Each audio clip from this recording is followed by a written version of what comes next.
Editor's note: see a preview video of Indian burial rituals on the banks of the Ganges River in Varanasi as part of the Story of God with Morgan Freeman, airing on the National Geographic Channel beginning in April.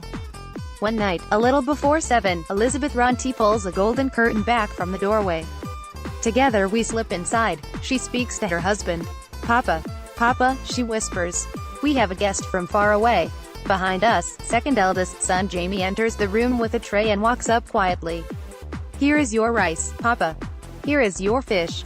Here are the chilies," he says. As we back silently out of the room, Elizabeth says softly, "Wake up, Papa. It's time for your dinner." I turn back for a moment as eldest son Yak explains, "She's taking your picture, Papa." A touching family scene. Nothing that couldn't happen anywhere on earth.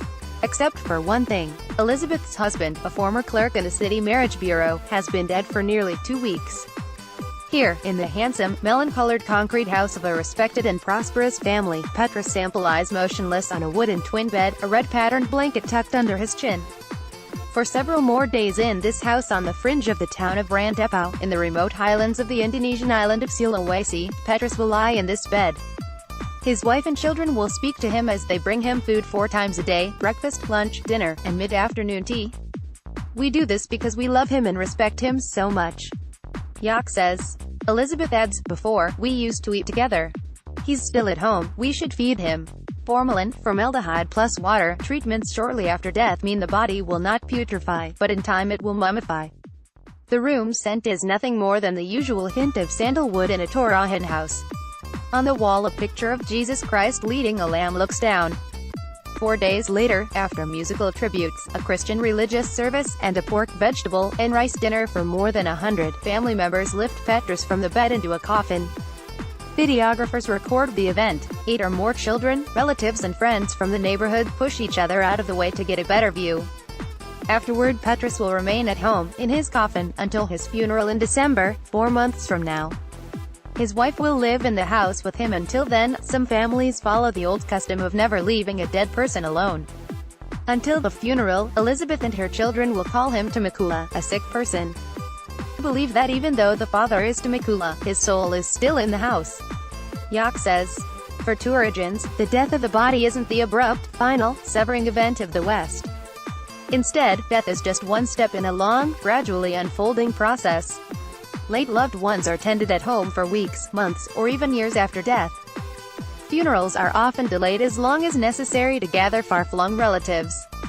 The grandest funeral ceremonies are week-long events drawing Tourajans home in a vast reverse diaspora from wherever in the world they may be. When a brigade of 100 or more motorcycles and cars rips through town accompanying a corpse home from far away, traffic stops in a manner that not even an ambulance or a police officer can command. Here, death trumps life. Tourajans do not reject medical treatments for life-threatening conditions, nor do they escape grief when loved ones die. But far from pushing death away, almost everyone here holds death at the center of life. Tourajans believe that people aren't really dead when they die and that a profound human connection lasts well past death. Death for many Tourajans is not a brick wall but a gauze veil. It is not a severing but just another kind of connection. Often in Toraja the deep link with a loved one doesn't end at the grave. Periodically some northern Tourajans bring their relatives out of their tombs to give them fresh clothing and burial shrouds. No one knows exactly when Torahan death practices began. The Torahan language was written down only in the early 20th century, so most of the old traditions are still oral. Only recently, through carbon dating of wooden coffin fragments, have archaeologists concluded that there are Torahan death practices that date back at least as far as the 9th century AD.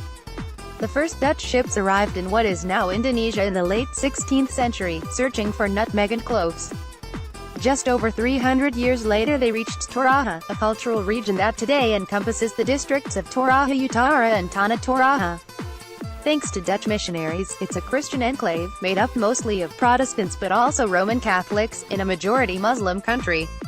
Christianity has tried more or less successfully to partner with traditional practices. Nearly every step of a Torahan death is greeted with prayers, readings from Matthew or John, and a recitation of the Lord's Prayer.